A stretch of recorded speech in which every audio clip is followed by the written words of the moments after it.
नमस्कार। वृषभ राशि के लिए राशिफल लेकर के मैं शांतिलाल शर्मा श्री शक्ति ज्योतिष कार्यालय से आपके लिए प्रस्तुत करता हूं। वृषभ राशि वालों के लिए वर्तमान में समय बहुत अच्छा है। हम मुख्य रूप से जो वर्ष भर चलने वाले ग्रह हैं, जैसे कि गुरु मात्र 2 राशियों के अंदर इस वर्ष में भ्रमण करेंगे, केतु और राहु जो कि चतुर्थ और दशम में भ्रमण कर रहे हैं, इनके बारे में, और शनि जो कि वर्ष भर मीन राशि के अंदर भ्रमण करेंगे, इनसे क्या फल इनको प्राप्त होने वाला है उस के बारे में हम जानकारी आपको प्रस्तुत करेंगे। वैसे वर्तमान में वृषभ राशि के जातक थोड़े सामान्य स्वभाव के, मीठा बोलने वाले, लोगों को मोहकतापूर्ण अपनी बात को प्रस्तुत करने वाले लोग होते हैं। यह राशि शुक्र की राशि है। इन्हें मीठा, चटपटा इत्यादि खाने का शौक भी रहता है। और मुख्य रूप से 2026 में बृहस्पति द्वितीय स्थान में और जुलाई माह से बृहस्पति कर्क राशि में भ्रमण करेंगे। अर्थात पूरे वर्ष भर में यह बृहस्पति देव 2 राशियों में भ्रमण करेंगे और दोनों ही राशियों में उनको अलग अलग फल प्रदान करेंगे।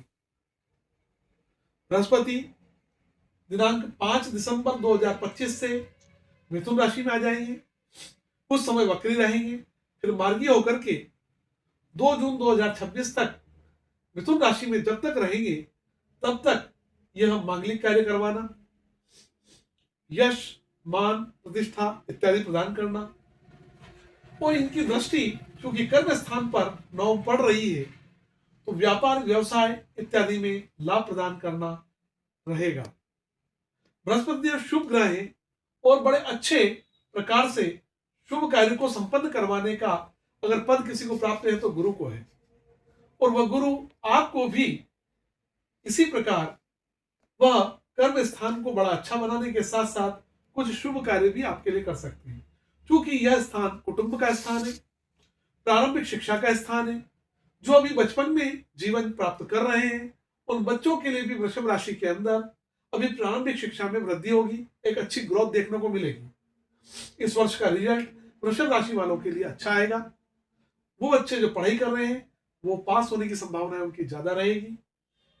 कुछ हद तक बृहस्पति यदि कुंडली के अंदर जन्म पत्रिका में बिल्कुल कमजोर है तभी कुछ विपरीत परिस्थिति बन सकती है, अन्यथा कुल मिलाकर के औसत स्तर से यदि बात करें तो सभी लोगों को प्रारंभिक शिक्षा के अंदर छात्रों को बहुत लाभ होगा।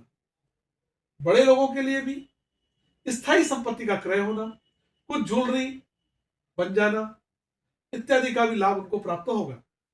जैसे ही बृहस्पति कर्क राशि के अंदर आएंगे और कर्क राशि में आने के बाद अर्थात जुलाई के बाद उनको थोड़ा सा संघर्ष वाला समय रहेगा।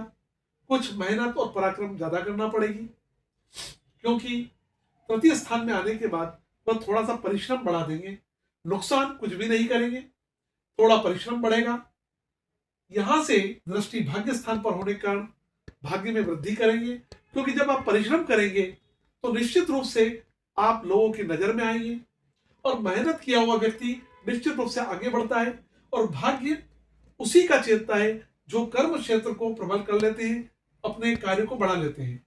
अर्थात उनकी मेहनत व्यर्थ नहीं जाएगी और उच्च के बृहस्पति उनको सप्तम दृष्टि के कारण यहां पर भाग्य में वृद्धि करेंगे। ठीक इसके कुछ समय के बाद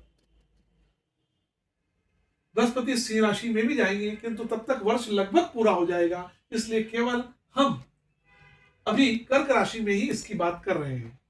कर्क राशि के बाद गुरु की दृष्टि लाभ स्थान पर चली जाएगी और लाभ स्थान पर होने के कारण जीवन में इनको अनेक प्रकार के लाभ कर्क राशि में आने के बाद भी प्राप्त होंगे।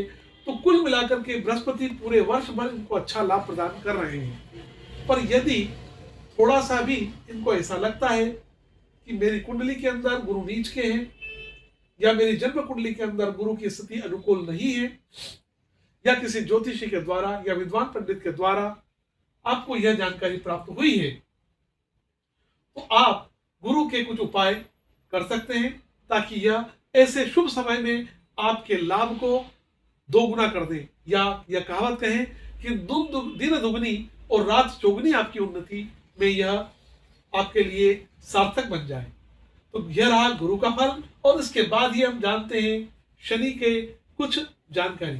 तो शनि चूंकि यहां पर है, अभी आपको कोई 7.5 का प्रभाव नहीं है, वृषभ राशि वालों को अभी शनि का कोई ढैया नहीं है।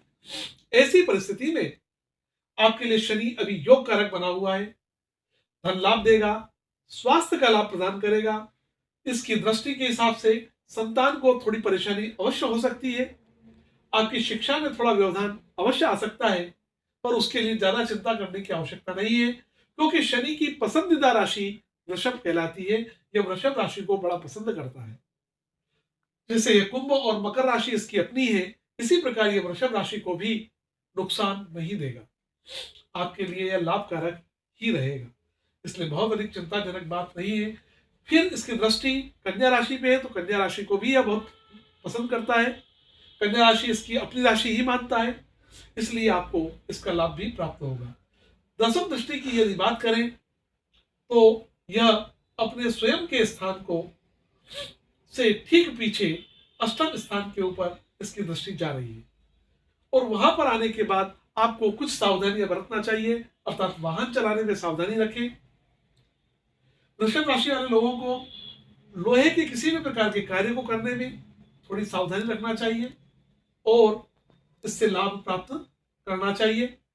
इसके अलावा मंगल धनु राशि के अंदर अभी वर्तमान में चल रहे हैं, और यह पूरे वर्ष भर में धन, मकर, कुंभ, मीन, मेष, वृषभ, मिथुन, कर्क और सिंह राशि तक आ जाएंगे। इसमें से कुछ स्थान इनके अच्छे रहेंगे, कुछ स्थान थोड़े बुरे रहेंगे। ऐसी परिस्थिति में जहां पर थोड़ा सा स्वास्थ्य संबंधी समस्याएं आती है, वहां पर चींटियों को आटा डालना या मछलियों को आटे की गोलियां बनाकर डालना प्रारंभ कर देना चाहिए। बहुत अधिक इनको उपाय करने की आवश्यकता नहीं है, फिर भी मंगल इनके लिए थोड़ा आराध्य हो सकता है, क्योंकि मंगल पूरे वर्ष भर में लगभग राशियों को पार करते हुए वर्ष के अंत में सिंह राशि तक आएगा। हम जब मासिक फल बताएंगे उसमें आप मंगल के फल को अवश्य सम्मिलित करेंगे, उसको आप अवश्य रूप से देखें और उन उपायों को करें, या फिर हमारे इन नंबर पर संपर्क कर सकते हैं। इसी के साथ राहु के कर्म स्थान पर होने के कारण आपको राहु बहुत अधिक लाभ देगा। राज, यश, मान, प्रतिष्ठा राहु प्रदान कर देगा, क्योंकि राहु कुंभ राशि के अंदर है और यह शनि की राशि है जिसे राहु बहुत पसंद करता है। यह राहु की एक तरह से यह मान लिया जाए कि यह अपनी खुद की राशि ही है, इसलिए राहु आपको नुकसान नहीं देगा, यह राज्य सुख प्रदान करेगा। कुछ लोगों को जो शासकीय नौकरी की तैयारी कर रहे हैं और जिनकी कुंडली के अंदर सूर्य का प्रभाव बहुत अच्छा है, उनको शासकीय नौकरी का लाभ, सरकार से अनेक प्रकार के लाभ, अनायास लाभ भी प्रदान करेगा, शासकीय नौकरियों के लिए भी और अन्य कार्यों के लिए भी। धन्यवाद, फिर मिलते हैं एक नए वीडियो में।